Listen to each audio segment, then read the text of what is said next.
In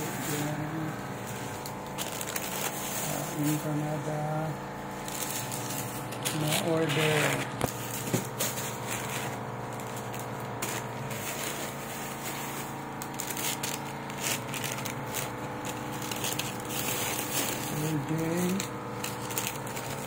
Ng BJMP at saka yung